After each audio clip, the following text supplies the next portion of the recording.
Hello, this is Matt on the Moon Lambo channel. Here's a headline from the Crypto Basic. SEC suffers major blow in lawsuits against Ripple and Coinbase. And this is a fun one. And it's been a while since I've had an update on the channel with anything having to do with Ripple or Coinbase lawsuits. So it's certainly time for that. But my gosh, what they're ultimately talking about here, frankly, is not a surprise.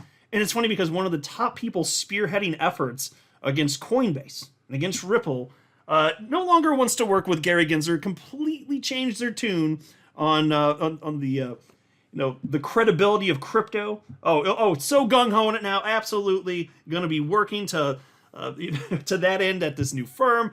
And that's a complete 180 from what was being spouted as the charges were being brought against Ripple and certainly Coinbase here. They were attacking XRP holders effectively. Absolutely. And as I've said, I do not believe that these asshat prick attorneys over at the SEC believe the BS that they've been arguing. This is proof of that. But before going further, I do want to be clear. I do not have a financial background of any kind. I am not offering financial advice, and you definitely should not buy or sell anything because of anything I say or write. I'm just an enthusiast who enjoys making YouTube videos about crypto-related topics, but just as a hobby and just for fun. Now, just as a brief bit of table setting here, I want to share with you three fairly recent headlines, a recent history, since Gary Gensler has become SEC chair. I'm not going to read the articles, but I just want to make the point here. Here's an article from Politico. It's this, October 19th, 2022. SEC watchdog. Staff worried about workload under Gensler. Folks, just about from the beginning, it was very clear that it's not exactly a happy working environment working under Kim Jong Gensler. And people were leaving. In fact, take a look at this headline from February 10th of this year from CoinGate. SEC Chair Gary Gensler seeks $2.4 billion budget amid staff exodus. So how about that? Staff leaving in large quantities wants more money to staff a battle basically attacking crypto. Here's another headline. Is SEC Chair Gary Gensler going to be fired post-elections? And that's from Daily Coin. So, not the best time to be Kim Jong Gensler. It's been better for old Ger. So here we have the headline here. This one's from Bloomberg Law. SEC crypto litigation unit leader leaves to join White and Case. Leighton Stewart, a leader in the SEC crypto unit that has been enmeshed in high-profile court fights with the industry, has left the agency to join White and Case, the firm said Wednesday. Stewart, an 8-year veteran of the Securities and Exchange Commission's Enforcement Division, since September 2022 headed the SEC's Crypto and Cyber Litigation Unit, the first ever specialized litigation department at the Wall Street regulator. And in that role, she led actions such as last June's lawsuit against Coinbase Global Inc., the nation's largest crypto exchange, for allegedly operating as an unregistered securities exchange, broker, and clearing agency. And so, okay, let's pause it. Leighton Stewart obviously was very high up at the SEC, fighting against all things crypto. Was there for 8 freaking years, and under Gary was finally like, I'm going to get the hell out of here. But look at the strategy that these attorneys, from the top down, these attorneys are told they must take.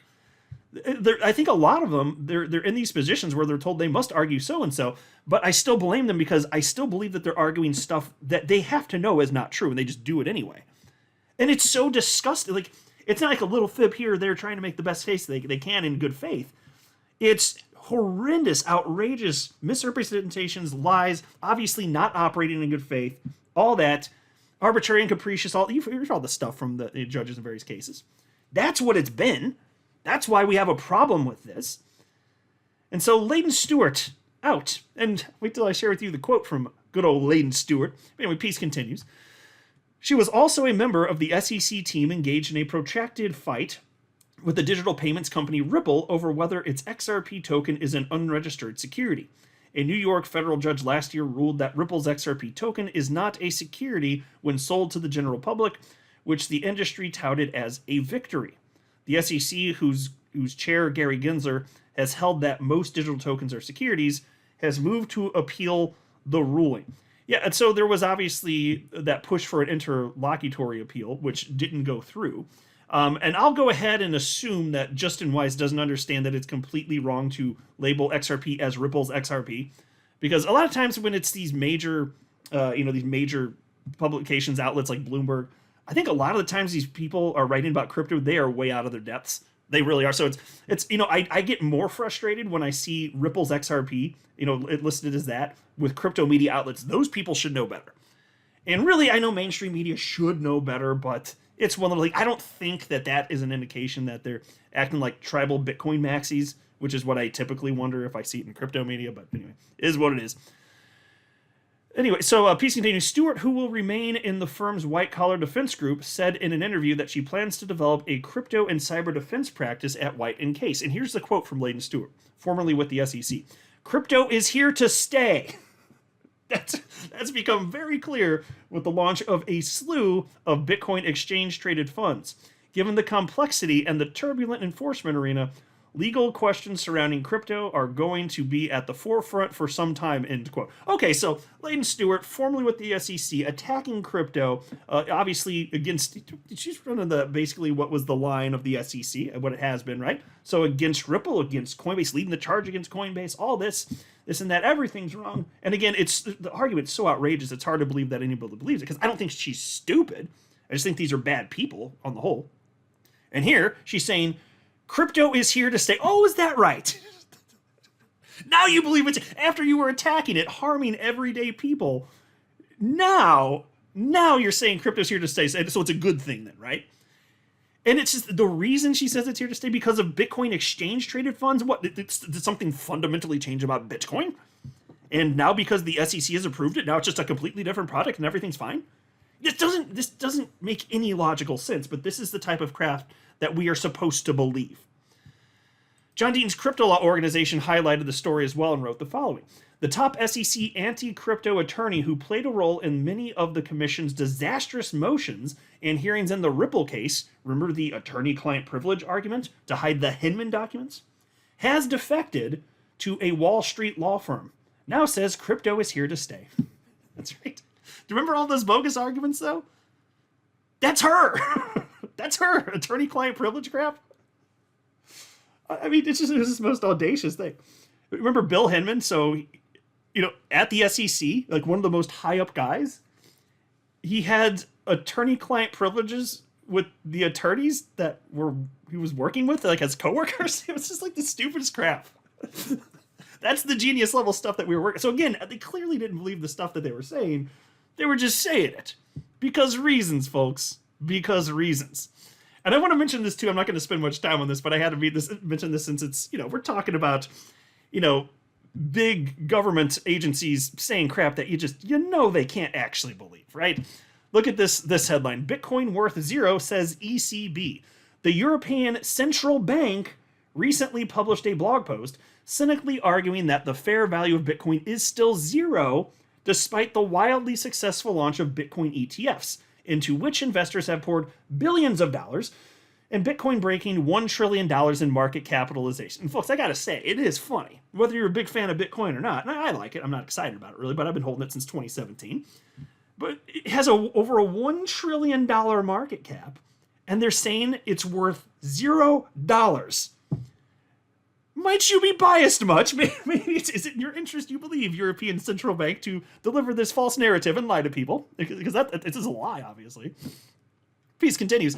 Perhaps confused by the direction of its own currency, the euro, I love that, which has been eagerly heading towards zero versus gold ever since its launch in 1999, losing 85% of its value in just 20 years. The post, written by ECB staff member Dr. Fabio Panetta, claims Bitcoin lacks the fundamental attributes of a currency and that its value is based solely on speculation, never mind that all investments are a speculation of their future values, as the future remains unknown.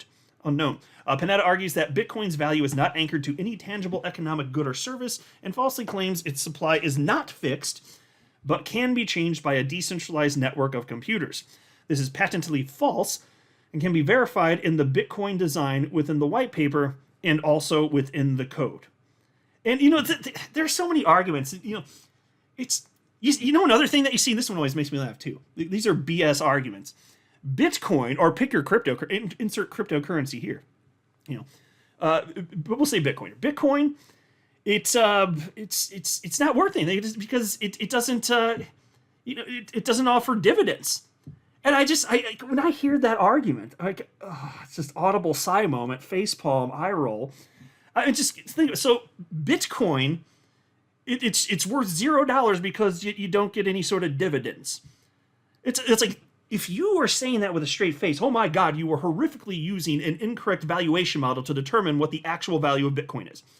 Like, do you go into a grocery store and pick up a banana and look at it and hold it in your hands and go, this banana is worth $0 because it doesn't yield any dividends? Like, would you do that? Or would you think, oh, maybe that's the wrong freaking valuation because it's a banana and it doesn't need to yield any damn dividends? Like, what is your... It's just these people, they have to know these are stupid arguments. And my God. And if volatility is a reason that Bitcoin's bad, well, then holy euro losing its value against, well, gold here again, 85%, but it's hilariously lost over 99% of its value against Bitcoin, which it is bitching about. Isn't that hilarious? It's lost over 99% of its value in 15 years. The euro has. Well, go figure. And it's the same story with the United States dollar, of course. We're just talking about the euro here because that's what the story is. Isn't this funny? So this is what, I mean, talk about what they believe to be their self-interest. Damn the people, damn truth. It's the same crap with the SEC. Wow. They really think we're idiots. What a bunch of damn fools. I'm not a financial advisor. You should not buy or sell anything because of anything I say or write. That would be a very, very, very bad idea. Until next time, to the moon, Lambo.